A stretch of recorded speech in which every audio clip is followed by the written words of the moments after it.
তাই আচার্যরা বললেন নিষ্ঠার পোকা হয় মা মাগো আর বেশিক্ষণ কষ্ট দেব না, এখন জেগে উঠুন, নাইলে দুর্নাম করবো কিন্তু আপনাদের। এত ঘুমাচ্ছেন আপনারা, কালকে যখন যেখানে প্রোগ্রাম করতে যাব বলবো যে শ্মশান ঘাটে গিয়েছিলাম, ওরা জীবদ্দশায় শ্মশানে যাওয়ার জন্য প্রস্তুত।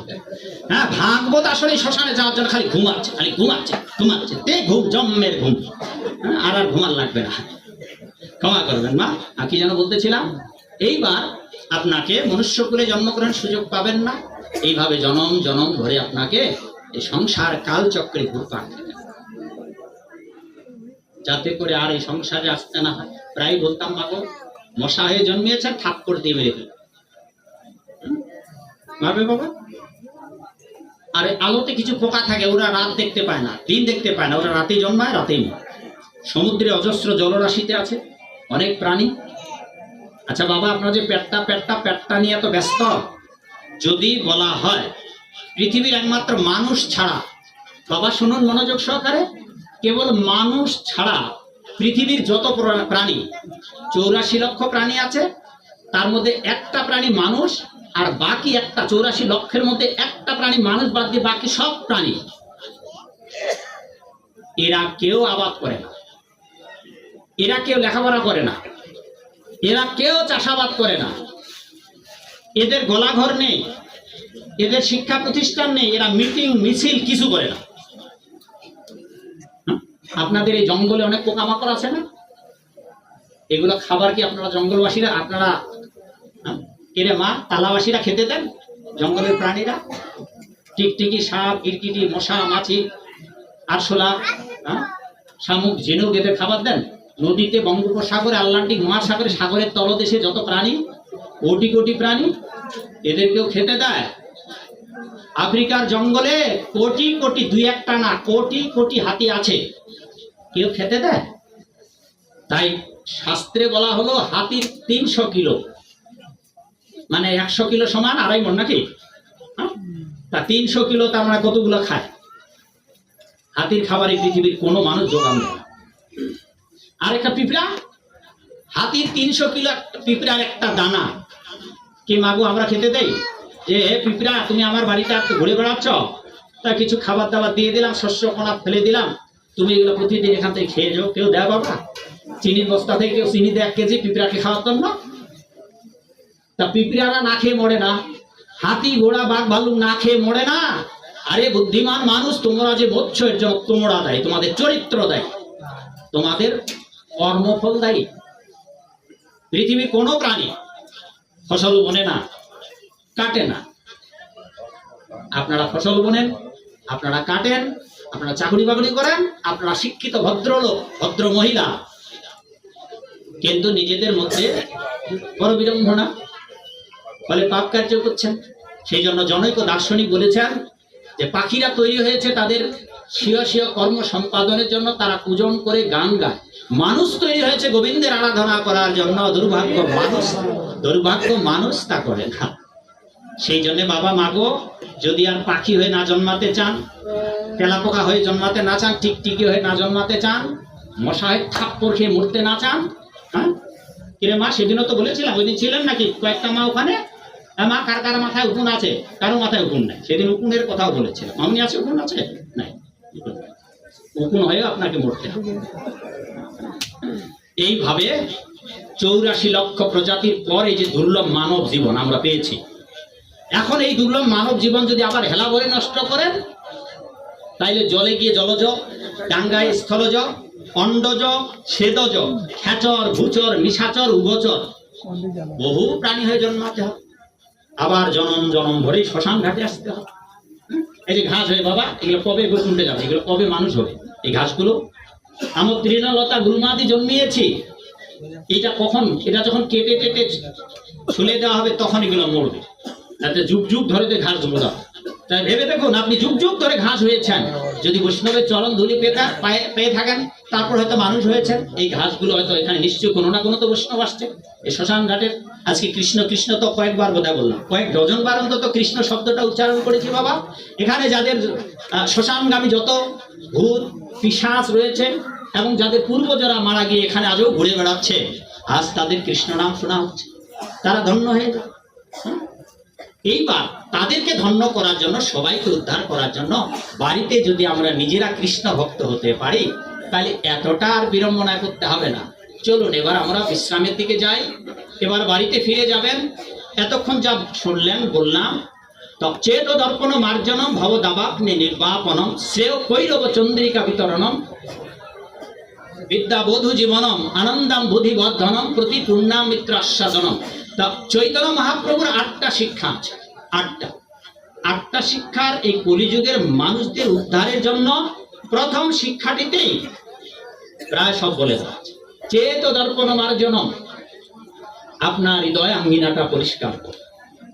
না ঘুচিলে মনের ময়লা, সত্য পথে যায় না চলা। মন পরিষ্কার করো আগে, অন্তর বাহির খোলা, তবেই যত্ন হলে রত্ন পাবে, এড়াবে সংসারের জ্বালা। মাগো বাবা গো, যদি সংসারের জ্বালা যন্ত্রণা জুড়াতে চান, তবে হৃদয় আঙ্গিনাটা পরিষ্কার। আচ্ছা, আপনারা এখানে শ্মশানে এসেছেন, তো শ্মশানে তো অনেক কিছু অনাচার চলে। কেউ বা মদ খায়, কেউ বা বোতল খায়, কেউ বা বিড়ি সিগারেট খায়, কেউ বা রসগোল্লা খায়। তো এখন অনেকজনে তো এখানে বিড়ি খাওয়া লোক আইছে। আজকে কেন খাচ্ছেন না বাবা? কারণ এটা ভাগবত অনুষ্ঠান। এই জন্য আপনারা যারা বিড়ি খান তারাও এখানে খাবেন না। আর এই শ্মশানে খাওয়া উচিত নয়, এইগুলো অনাচার করা উচিত নয়। বোতল খাওয়া উচিত নয়, বিড়ি সিগারেট খাওয়া উচিত নয়, শ্মশানে এগুলো খাওয়া উচিত নয়। তো যাকে যদি হৃদয় পরিষ্কার করতে চান বাবা, ধীরে ধীরে হৃদয় মন্দিরে মম কানু ঘুমাইল, সমস্ত জীবের হৃদয়ে 10 আঙ্গুল পরিমাণ ভগবান নারায়ণ এখানে বিরাজ করছেন, শঙ্খ চক্র গদা পদ্ম নিয়ে। আপনাদের ঘরে যেমন অনেকের মানুষের ঘরে, মায়েদের ঘরে, বাবাদের ঘরে গোপাল ঠাকুর আছে বাবা, তেমনি করে 10 আঙ্গুল পরিমাণ আমাদের হৃদয় মন্দিরে ভগবান শ্রী গোবিন্দ বিশ্রাম করছেন। আর সেই মন্দির, হৃদয় মন্দিরটা যদি বিড়ি সিগারেটের ধোঁয়া দিয়ে পূর্ণ করেন, মন্দিরে থাকবে বাবা? আপনারা কি মন্দিরে ঢুকে বাবা ভোলানাথের ওখানে যারা গাঁজাখোর শয়তান, ওরা হয়তো খাবে, কিন্তু সত্যিকার অর্থে যারা শিবের ভক্ত, এরা বাবার ওখানে গাঁজা ভাঙ খাবে। গাঁজা ভাঙ খেয়েছিল শিব ঠাকুর, এখন খান না। এই মূর্খগুলো তো তাও জানে না। গাঁজা ভাঙ খেয়েছিলেন শিব ঠাকুর শ্বশুর বাবার অভিশাপে। তা শ্বশুর বাবা যে অভিশাপ দিয়েছিল কয় হাজার বছর যেন, ওই অভিশাপের কাল পার হয়ে গেছে। কারণ এই বাবা ভোলানাথে গলা কেটে দিয়েছিল শ্বশুর বাবা। আপনারা জানেন শ্বশুর বাবা কে ছিল? পার্বতীর বাপের নাম কি বাবা? দক্ষ রাজা। দক্ষ রাজা যখন পার্বতীকে নিমন্ত্রণ করে নাই, শিব বাবাকে নিমন্ত্রণ করেন নাই, তখন শিব বাবা এই দক্ষ রাজা তার শ্বশুরের মাথাটা ভগবান বিষ্ণুর নামে বলি দিয়েছিলেন। কোন জামাই পাওয়া যাবে এই জগতে যে তার শ্বশুরের মাথা কেটে বলি দিবে? এই শিব ঠাকুর এই করতেছিলেন। তারপর এই পৃথিবীর রাজা দক্ষ রাজা, দেবতাদেরও রাজা, রাজ্য চালনা পরিচালনা করতে হবে, অতএব তাকে তো রাজা লাগে। তখন এই শিব ঠাকুরের বুদ্ধি দেয় যে কারো যদি মাথা পাটটা নিয়ে আসো, হ্যাঁ, যেটা উত্তর শিহরে নাকি একটা শিহরের বর্ণনা করেছিল, হ্যাঁ, শেষ পর্যন্ত ছাগলের মাথা পাইছে। এরপর শ্বশুর বাবার মাথায় লাগিয়ে দিয়েছে ছাগলের মাথা। কে ফের কাটছে? শিব ঠাকুর শ্বশুরের মাথা, আর ছাগলের মাথা দিছে শিব ঠাকুর।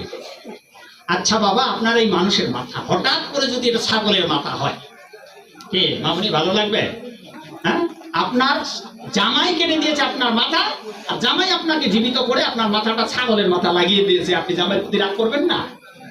শ্বশুর বাবা রেগে মেগে জামাইকে দিয়েছে অভিশাপ যে তোমার বাড়ি ঘর তো নাই, তোমার পরনে কাপড়টাও নেই, পশুর চামড়া পরে বেড়া, এই জন্য তো আমার মেয়েটাকে তোমাকে দিতে চাইছিলাম না, কিন্তু তুমি এতটাই মোহনীয় জানো যে আমার মেয়েটাকে পাগল করেছিল।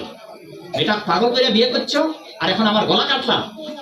হ্যাঁ, জামাই খুব বোকা টাকা দিয়ে বলছে তোমাকে আমি অভিশাপ দিলাম, এই অভিশাপে তো 1000 বছর তুমি শ্মশানে মশানে থাকবে, তোমার কোনো হিতাহিত জ্ঞান থাকবে, তুমি গাঁজা ভাঙ খাবা আর ওই শ্মশানে মশানে ভস্য ছাইটাই মারবে। এইটা অভিশাপের জন্য তিনি স্মৃতি বিভ্রম হয়েছিলেন বাবা ভোলানাথ। তিনি এটাকে অভিশাপটাকে থামাতে পারতেন, কিন্তু যেহেতু পরম একজন আদর্শবান ছিলেন, দক্ষ রাজা ধর্মপরায়ণ, তাই তার অভিশাপটা তিনি মাথা পেতে নিয়েছিলেন। নয়তো শিবকে কেউ অভিশাপ দিয়ে কিছু করতে হবে। এটা তিনি এই জগতের কালচক্রের নিয়মকে মেনটেন করে শ্বশুর বাবার অভিশাপটা তিনি মাথায় পেতে নিয়েছিলেন। নয়তো শিবের ওই দক্ষ রাজার অভিশাপ শিবের কোনো কাজ করতো না। তিনি যদি তার ত্রিশূল দিয়ে আটকায় দিতেন অভিশাপকে, ভস্ম হয়ে যেত, কিন্তু ইচ্ছা করে তিনি এই অভিশাপটা গ্রহণ করেছেন। সুতরাং মনে রাখুন, শিব ঠাকুর এই গাঁজা ভাং খান না, যে অভিশপ্ত হয়ে খেতেন ওই সময়টা চলে গেছে। ঠিক আছে? অতএব বাবা, নিজের হৃদয় যদি পবিত্র করতে চান, আপনি যেমন মন্দিরে ঢুকে নেশা খেতে পারবেন না, তাই হৃদয় মন্দিরটাকে পবিত্র করুন। এইবার চৈতন্য মহাপ্রভুর প্রথম শিক্ষাটাই যে নিজের হৃদয় পবিত্র করার জন্য চেত দর্পণ মার্জন, হরিনাম কৃষ্ণ নাম করতে হবে, জপমালায় জপ করতে হবে, আর ধীরে ধীরে যে 4টি নিয়ম সেগুলো পালন করতে হবে। শুনুন মা, 1 নম্বর, গলে মালা। যাদের গলে তুলসীর মালা আছে তাতে আছে, যাদের গলে মালা নেই, হ্যাঁ বাবু অশোক, গলে মালা আছে? আছে, আচ্ছা। বাবা আপনার বলে? আচ্ছা, এখানে তো অনেক মালা পড়ে বাবা, আপনার বলে? আপনার একজন বাবা খুঁজে পাওয়া গেছে যার কাছে নরকের টিকিট আছে। চাইলে বাবা আজই নরকে যাওয়ার টিকিট ক্যান্সেল করে দিতে পারবেন, স্বয়ং যমরাজের কথা। এটা ইস্কনে কোনো সাধুর কথা, আমার মতো টিকিধারী বৈরাগীর কথা নয়। সেখানে যমরাজ বলছেন, হে দূতগণ, যেই মুহূর্তে তারা কেউ তুলসীর মালা পড়বে, চিত্রগুপ্তের খাতা থেকে তার নাম ক্যান্সেল হয়ে যাবে, তাকে আর নরকে নিয়ে যাওয়া হবে না। আর যদি নরকে নিয়ে যাওয়া হয়, অতি পাপাচারী হয়, তবে দণ্ড দেবে না, তাকে প্রায়শ্চিত্ত করবে। কি প্রায়শ্চিত্ত? অঙ্গ ছেদন করবে। অঙ্গ ছেদন মানে চুল কেটে দিতে হবে, আর নয়তো নখ কেটে দিতে হবে।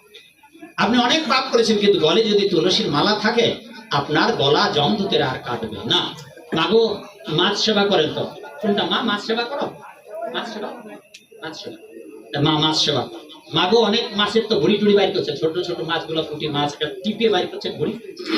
মাগো, যারা যারা ভুড়ি বাইর করছেন, মনে করুন, মনে করুন না শাস্ত্রে, আপনারও ততগুলো ভুড়ি আপনার পেট থেকে বাইর করবে। আর গলা কাটছে তো মা, বটি দিয়ে কাটছো তো মা গলা? মাগো, খাওয়া ঠিক না, বাবা তো চলে গেছে মা, বলে তুলসীর মালা তিলক পড়েছেন, এইগুলা ধীরে ধীরে বাদ দিন, মরবার আগে বাদ দিন, 3 দিনের জন্য হলেও বাদ দিন, তারপর মরে যান, তাতেও আপনার কল্যাণ হবে। ঠিক আছে? তা সেই জন্যে মাগো, অনেকজনে তো বটি দিয়ে গলা কেটেছেন। আচ্ছা, কালকে পরশুদিন যখন আরো গলা কাটবেন, সেই সময় একটু কনিষ্ঠ আঙুলটা কাটুন তো, সবচেয়ে দুর্বল আঙুল দেখি। জীবনে তো অনেকজনের অনেক গলা কেটেছেন, নিজের এবার কনিষ্ঠ আঙুলটাও কাটতে পারবেন না, অথচ নরকে গিয়ে আপনার গলা যমদূতেরা বারবার কাটবে, বারবার গলা, ঘাড়ের উপর গলা হবে আর কাটবে, ঘাড়ের উপর গলা হবে আর কাটবে। কিন্তু হে দূতগণ, যাদের গলে তুলসীর মালা আছে তাদের গলা কাটা হবে না। অতএব বাবাকে মালা করতে হবে, অন্তত নিজেদের হিন্দু বলে পরিচয় দেওয়ার জন্য। তুলসীর হার না পড়ে যে ছাড়, জমালয়ে তার বাস, সেই সে অধমে প্রহারিবে জমে, রৌরবে কৃমিতে খাবে তা। অতএব 1 নম্বর করতে হবে বাবা, হিন্দু বলে পরিচয় দেওয়ার জন্য। আর তুলসীর মালা পরার জন্য দীক্ষা নিতে হবে না, মালা পরার জন্য মন্ত্র নিতে হবে না, যে কেউ হিন্দু সনাতনী মাত্রই গলে মালা করতে পারে। অতএব সবাই হিন্দু মাত্রই গলে মালা করুন, 1 নম্বর। 2 নম্বর, একাদশী করুন। 1 নম্বর গলে মালা, 2 নম্বর একাদশী। এই জগতে ভগবানের দুটো সবচেয়ে প্রিয়, তুলসী এবং একাদশী। এই দুটাকে আশ্রয় করে কালকেই যদি মরে যান, আপনার 3টা বড় লাভ হবে। 1, নরকে যাবেন, শাস্তি হবে না, গুরু পাপে লঘুদণ্ড, ওই নখ অথবা চুল কেটে আপনাকে প্রায়শ্চিত্ত করা হবে, সাথেই আপনাকে স্বর্গে পাঠিয়ে দেওয়া হবে। স্বর্গেতে আপনি ওই গলে মালার একাদশী পালনের ফলে আপনি কিন্তু বৈকুণ্ঠে যেতে পারবেন না। এই দুটো করে বৈকুণ্ঠে যাওয়া যাবে না মাগো বাবা, আরো দুটো পালন করতে হবে। এই দুটো পালন করে যদি মরে যান, বাকি দুটো করতে পারলেন না, আপনাকে স্বর্গে নিয়ে যাওয়া হবে। 50 থেকে 70,000 বছর আপনি স্বর্গেতে থাকবেন। স্বর্গে বয়স হবে আপনার 18 বছর। মা, বৈকুণ্ঠের সময় কত বছর বয়স করছিলাম? মাগো মাগো, বৈকুণ্ঠে গেলে আপনার 14 বছর হবে, 14-15 বছর হবে। বৈকুণ্ঠে গেলে আর এই জগতে আসতে হবে না, অনন্তকালে আর আসতে হবে না। তখন দাঁড়িয়ে আর গোপ গোজাবে না, চাচর চিকুরো বেশ মদনু মোহন, হ্যাঁ হ্যাঁ, এইভাবে আপনি থাকবেন বৈকুণ্ঠে অনন্তকাল ধরে। এই বেদনার জগতে আসতে হবে না। কিন্তু যদি স্বর্গে যান, তাহলে এই বেদনার জগতে আবার আসতে হবে। আসতে হলো 3টি লাভ। 1, নরকের শাস্তি অব্যাহতি হবে। 2 নম্বর, স্বর্গে আনন্দে কাটাবেন 50 থেকে 70,000 বছর। আর আপনার বয়সটা দেখতে হবে 18 বছরের যুবক। মায়েরা থাকবে যুবক যুবতী হয়ে। 50 থেকে 70,000 বছর, অশোকবাবু ভেবে দেখুন, 18 বছরের যুবক কেমন লাগবে? ফুরফুরে লাগবে না? ভালো লাগবে না? আর সেই জন্য প্রভুপাদ বললেন, যাদের বয়স হয়েছে, যারা মরবার ভয় পাচ্ছেন, ওদের আনন্দ করা উচিত। আরে বাপ, মরে গেলে তো আপনি 18 বছরের যুবক হবেন। ভালো কাজ তো জীবনে করেছেন, একটাও যদি আপনি ভালো কাজ করেন, অন্তত 1 বছরের জন্য, 1000 বছরের জন্য হলেও আপনি স্বর্গে যাবেন যাবেন যাবেন। কারণ এই জগতের লোক পাপও করে পুণ্যও করে। যেহেতু বাবা পুণ্য করেছে, সব লোক কিন্তু সারা জীবন পাপ করে না। হ্যাঁ, এই বাবুটা বলে যে মালা নাই, এর কিন্তু ভালো কাজ অনেক, দেখবেন যে চরিত্রে অনেক ভালো গুণ আছে। হ্যাঁ, অশোক বাবু না, ও তো মালা আছে, এই বাবু হয়তো অনেক কিছু ভালো কাজ আছে, অনেক ভালো কাজের জন্য স্বর্গে যাবে। মালা পরে নাই কিন্তু ভালো কাজের জন্য স্বর্গে যাবে। স্বর্গে গিয়ে কি হবে, এরপর যদি মালা না করে, একাদশী না করে, তাইলে আসবে স্বর্গে, শান্তি পাবে, কিছুটা অশান্তিও ভোগ করবে। সমস্যাটা হবে কি, এই পৃথিবীতে পরে আর বাবা মানুষ হতে পারে। কিন্তু যদি এই দুটো কাজ করে মরে, তাহলে পরিষ্কার বলা আছে পরজন্মে 3 নম্বর উপকার হবে। স্বর্গে যখন মরে যাবেন 50 থেকে 70 বছর, 1000 বছর থাকবেন। আর এই জন্য বাবা বুড়ো যারা, তাদের আনন্দ করা উচিত। যার কদিন পর মরে যাবেন বাবা, আচ্ছা বাবা আমি যদি ক্ষমতা থাকতো এই বাপটাকে যদি এখন 18 বছর যুবক করে দিতাম, কে চাইতো না? কিরে মা? হ্যাঁ, মাটারে 18 বছর যুবক। যেমন ভগবান শ্রীকৃষ্ণ কারে সোজা করে দিল যে মথুরায়, হ্যাঁ খুব যা, হ্যাঁ মা গো, শুয়ে যদি আপনার যুবতী করে দেওয়া যায়, শুয়ে যদি আপনার যুবক করে দেওয়া যায়, কার না ভালো লাগবে বাবা? প্রভুপাদ বলে যাদের বয়স হয়েছে, যাদের মৃত্যুকাল সন্নিকট, তাদের আনন্দ হওয়া উচিত। কেন? এই জন্যেই যে আপনি চলতে ফিরেন না, চলতে পারেন না, কানে শুনেন না, মাথায় ব্যথা, ডায়াবেটিস, কত রোগ, তা আপনি মরে গেলে তো যুবক হয়ে যাবেন। এই জন্য মৃত্যু পথগামী মানুষদের আনন্দ করা উচিত। সবাই আনন্দ করুন আর ভগবানকে ডাকুন। পরজন্মে আপনি স্বর্গেও যদি যান, 50 থেকে 70,000 বছর আনন্দে কাটাতে পারবেন। আর যদি বৈকুণ্ঠে যাওয়ার উপযুক্ত হন, এই বেদনার জগতে তালায় আর আসতে হবে না। তাহলে এই জন্য আপনাকে করতে হবে কি, 1 নম্বর গলে মালা, 2 নম্বর একাদশী। যাদের গলে মালা নাই, এখানে মালাগুলো নিতে পারবে। সেবারও বলছিলাম, এই মালাগুলো আমাদের মন্দিরে ডবল দামে বিক্রি করা হয়। এগুলো আমাদের মন্দিরে 100 থেকে 120 টাকা বিক্রি করা হয়। এই গ্রাম বাংলা আসে অনেক মানুষ মালা কিনতে পারে না, সেই জন্য এগুলো অর্ধেক মূল্যে দেওয়া হয়, 60 টাকা করে দেওয়া হয়। বাবা মনে রাখবেন, শুধু 1 পিস মালা পরা যাবে না, 1-এর অধিক করতে হবে। স্বয়ং ভগবান নারায়ণ যিনি বৈকুণ্ঠে আছেন, যিনি গোলক বৃন্দাবনে আছেন, যে গোবিন্দ, তার গলাতেও কিন্তু তুলসীর মালা আছে। ভাগবত পড়বেন। অনেকে বলেন যে বাবা আমরা অমুক সম্প্রদায়ের লোক, আমাদের গুরু অমুক, আমাদের মালা টালা লাগে না। কিন্তু যমরাজ বলছে, কে বিচার করবে আপনার? আপনি যদি শিবের ভক্ত হন তবু বিচার করবে যমরাজ, আপনি দুর্গার ভক্ত হন বিচার করবে যমরাজ। বিচারটা যমরাজের কাছে। আর যমরাজ বলছেন, যাদের গলে তুলসীর হার নেই তাদের দণ্ড পেতে হবে। অতএব বাবা যেই মতের হন, সনাতনী হিন্দু মানুষ তো দয়া করে গলে তুলসীর মালাটা। তাহলে হ্যাঁ, যেটা টাইম দিয়েছিল এটা ইতিমধ্যে আমার মোবাইলে 6 মিনিট পার হয়ে গেছে। এবার বিদায় নিতে হবে, কারণ 7 মিনিট হয়ে গেছে আপনারটা। হ্যাঁ, আবার নাম করবেন। তাই আর 2টা কথা বলে শেষ করে দেই। 1 নম্বর গলে মালা করুন, 2 নম্বর একাদশী করুন, 3 নম্বরে কলিযুগের যুগ ধর্ম কৃষ্ণ নাম করুন। এই জপমালাগুলো আপনারা নিতে পারবেন। এখানে এগুলো 200 টাকা করে, আর এটা 300 টাকা। তাহলে 1 নম্বর গলে মালা, 2 নম্বর একাদশী, 3 নম্বর এই যুগের যুগ ধর্ম কৃষ্ণ নাম, যেটা আগামী দিন থেকে এখানে সারাদিন সারা রাত হরিনাম নাম যজ্ঞানুষ্ঠান হবে। এই জপমালা আপনাকে কেবল এখানে হরিবাসরে এসে হরে কৃষ্ণ কৃষ্ণ কৃষ্ণ হরে হরে, হরে রাম রাম রাম হরে হরে, এটা শুনলেই চলবে না। বাড়িতে বসে বসে আপনাকে সংখ্যায় রেখে জপ করতে হবে, 16 মালা পর্যন্ত জপ করতে হবে। তাহলে 1 নম্বর গলে মালা, 2 নম্বর একাদশী, 3 নম্বর জপমালায় জপ, 4 নম্বরটা বাবা সবার জন্য কঠিন। এই 4 নম্বরটাই সিঁড়িটা যদি পার হতে পারেন, তবে আর এই বেদনার জগতে আসতে হবে না মা। 4 নম্বরটা হচ্ছে ভগবানকে নিবেদন করে প্রসাদ। আর সাথে মনে রাখবেন, চা পান বিড়ি খাওয়া যায় না। কেবল নিরামিষ খাবেন না, নিরামিষ তো হাতিও খায়। নিচে যদি নেমে বলি তাহলে ছাগল গরুও খায়। কেবল নিরামিষ খাওয়া যথেষ্ট নয়, গোবিন্দকে নিবেদন করে খাবেন। আর মায়েদের যারা গোবিন্দকে নিবেদন করে খান, বাবা কপাল তিলক ছাড়া করবেন না। যদি কার্যোদ্দেশ্যে বাজারে যেতে হয়, যদি পরিস্থিতি এরকম হয় যে তিলকটা, তাহলে বাকি অঙ্গে তিলক থাকবে, কেবল নিচের উপরেরটা হয়তো একটু হালকা করে দিয়ে দিলেন।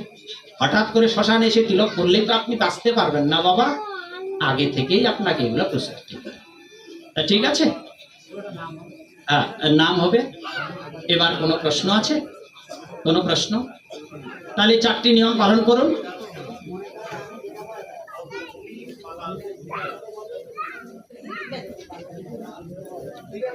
যারা লেখাপড়া জানে না, বাবার জিজ্ঞাসা হচ্ছে, তাইলে আমি তো গীতা পাঠ করতে পারবো না, আপনার পাঠ করতে হবে না, আপনি খালি শুনবেন। আর লেখাপড়া জানেন না, আপনি শুধু কষ্ট করে এই পঞ্চতত্ত্ব আর হরে কৃষ্ণ মহামন্ত্র মুখস্থ করুন। শ্রীকৃষ্ণ চৈতন্য প্রভু নিত্যানন্দ শ্রী অদ্বৈত গদাধর শ্রীবাসাদি গৌর ভক্তবৃন্দ, হরে কৃষ্ণ কৃষ্ণ কৃষ্ণ হরে হরে, হরে রাম রাম রাম হরে হরে। শেষ, আপনি মুক্ত হয়ে গেলেন। আর ওই নিয়ম 4টি পাবেন, আপনার লেখাপড়া যাও না, শুধু 4টা নিয়ম। আপনি ওগুলো খেতে পারবেন না বলে মালা করতে হবে, বোঝা গেল? তাহলে অশিক্ষিত মূর্খ হলেও কাজে আসবে। আর কোনো প্রশ্ন, আর কোনো জিজ্ঞাসা আছে?